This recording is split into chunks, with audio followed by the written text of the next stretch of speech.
good afternoon, or have a good day, whatever time it is where you are. I'm Rev Linda Ketchum, and I want to invite you and thank you for being here at Yana today. The theme for United Centers for Spiritual Living for the month of August is on forms of spiritual mind treatment. Centers for Spiritual Living and religious science, science of mind, whatever we call ourselves at that moment, is a praying organization. Our spiritual mind treatment, our affirmative prayer, our scientific prayer, however you define it, is one thing that truly defines who we are. We are an organization that believes totally and strongly in the power of prayer. And today we're going to talk about spiritual mind treatment and what it takes to give a successful treatment. And it's not the word, it is the words we speak, but it's not just the words. It's not just our thoughts, though our thoughts are extremely powerful. It is the feeling and the power and the faith behind the words we speak. Dr. Ernest Holmes says in this thing called You, it is not the form of the treatment which you give or the prayer which you make. It's the power. Rather, it's your faith. It's what we believe. A spiritual mind treatment, an affirmative prayer, for most of us in our denomination, is a 5-step treatment. It includes recognizing that there is only one, that God is through and as each and every one of us, and that it is all God. The second step is unification, and that is unifying with God. And since we've never been separated from God, that should be very easy. But many of us find ways to put up blocks that keep us from remembering our oneness with Spirit, from knowing that God is working through us and as us in every moment. So as we recognize that, as we unify with that divine oneness, we know that God is working for and through us in every moment. Most of what I'm going to talk about today is the realization stage, which is also called declaring or affirming. And this is the stage where we work on whatever it is that we are wanting to experience. Holmes says in How to Use the Science of Mind, this entire action takes place in the mind of the one giving the treatment. Yes, we also call our prayers treatment. I think I forgot to use that part of it, and it's an important part. Our prayers are treatment. The practitioner is inwardly aware of their own union with good, trying to sense that what this union means. Feeling it in our thoughts, realizing it deep in our own being. It is from this deep realization that we give our treatment, knowing that each word must find an outlet which corresponds in the outer meaning of that word. The practitioner should feel that all the power in the universe is back of their words and flowing through them. One cannot feel this way if our thoughts were dealing with willpower, mental coercion, concentration, or mental suggestion, with the influence of the mind on the mind, or the influence of the mind over matter. The basic for science spiritual mind treatment is a conviction that our life is pure spirit.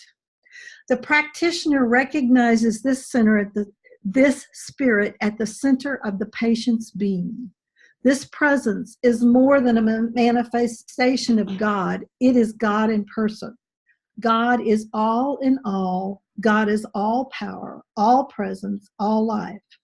Life at the center of the patient's being is as perfect as it ever can be. He goes on to say that it's useless to make statements in spiritual mind treatment that we do not inwardly believe. All statements must flow out of the consciousness of conviction. The words used are merely a spontaneous expression of our inward belief about life. They must flow from the entire consciousness, the whole mental life, the entire mental process. Spiritual consciousness means that when the intelligence affirms the divine presence, the whole consciousness feels the meaning of what the intellect has affirmed. Basically, Holmes is telling us that we are to know and feel and see God in the middle, God as the absolute truth. So what keeps us from experiencing this? What keeps us stuck in the appearance rather than being able to dive into the wholeness and the oneness and that knowingness that all things are possible with God, and that God desires for us whatever we desire, that especially that goodness, that joy, that passion, that wisdom that is the truth of who all of us are, that health and wholeness and vitality that is the truth of who we are. This is where God is. This is the essence of God.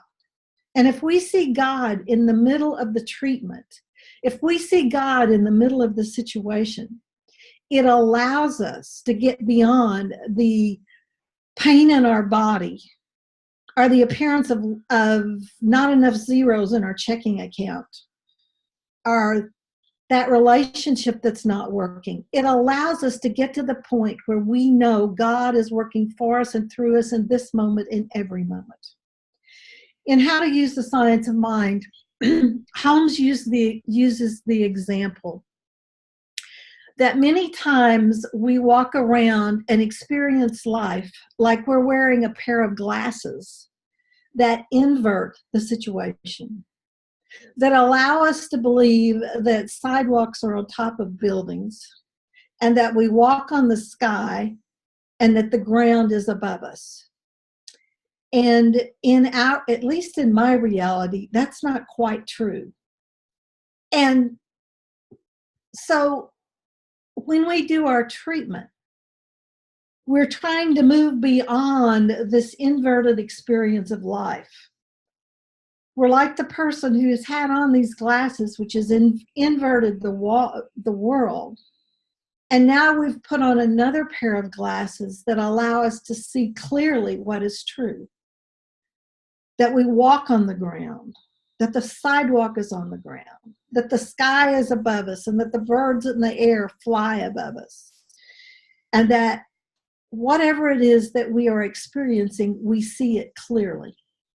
The purpose of our treatment is to treat ourselves, the person giving the treatment, to truly see the truth, to let go of that old idea or that old belief that the sidewalk is on top of the building, and to allow us to see clearly that the sidewalk is right in front of us and what we are walking on.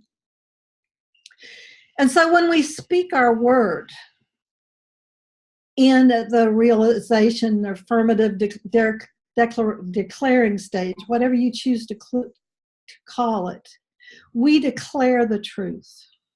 And we do it with feeling, and we do it with power, and we do it with passion. It's not the words we speak as much as it is our belief and faith in the words that we are speaking. When we speak wholeness for a person, when we speak of physical wholeness, we know that in the mind of God, in that experience of God, this person is absolutely whole, perfect, and complete.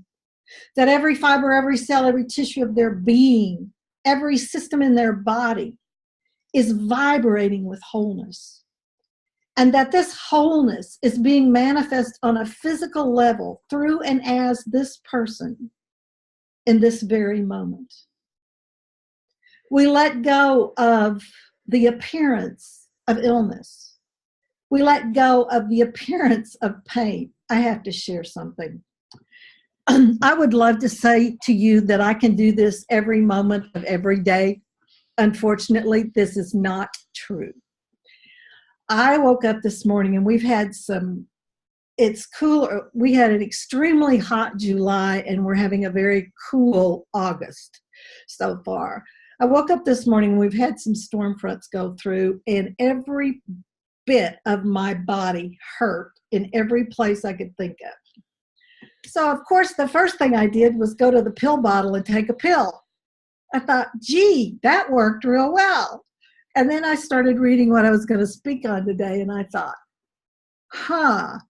I bet prayer would really help in this moment. And I sat down and I did a treatment, releasing, not so much even releasing the pain, but revealing the pain-free body that's the truth of who I am. Revealing that every bit of my body is free from pain, and that in the truth of God, that every cell of my body is free from pain. And it was amazing how much better I felt when I completed the treatment. And I thought, I need to do this more often. I need to remember to practice these principles. And sometimes when it comes to treatment, we have a tendency to think our little everyday situations or our problems are too small to bother God with. And that's not true. God is at the very center of every moment, and God is every cell of my body. And it is God's great joy to give me the kingdom. And that kingdom includes a pain-free body. That kingdom includes healthy, loving relationships. That kingdom includes financial abundance. It includes abundance, which to me is more than finance. It is a healthy whole body. It is loving, supported, dynamic relationships. It is the funds to do whatever I desire to do when I desire to do it. And it is my responsibility to know that God is working for and through me in every moment, not just when I sit down to do a treatment. And when I remember that with all things God is possible, and that there is a power in the universe greater than I am that I am using with every breath I breathe, I align myself in that oneness. And I allow it to be the truth of who I am, whether I'm doing a treatment or not. And that's the power of these principles, is knowing the truth that God is all there is, and that I am not separated from that love, light, joy, peace, wisdom, oneness, wholeness, health, vitality. That is the truth of who God is, and that it flows through me as long as I keep the supply open. When I am not experiencing it, it's not that God turned away from me, it's that I turned away from God. And when I can remember this, and when I can do my treatments, and when I can truly live these principles, I live a powerful, dynamic life, guided by a powerful, dynamic God. And as we look at spiritual mind treatment this month, I want you to remember that it's there to use, that our every thought is a prayer. And whether I am doing the 5 steps of treatment or not, with the last 2 being giving thanks and releasing, every moment between a treatment, Holmes reminds us to stay focused on what it is we want to experience and not let our thoughts lead us away from what it was we just wanted to experience. It is our job to take off those glasses that block us from our truth and put back on the ones that allow us to live that truth. And that is my challenge to you this week. Remember, it's all God and it's all your God. It's all God and it's all ours for the asking. Thank you.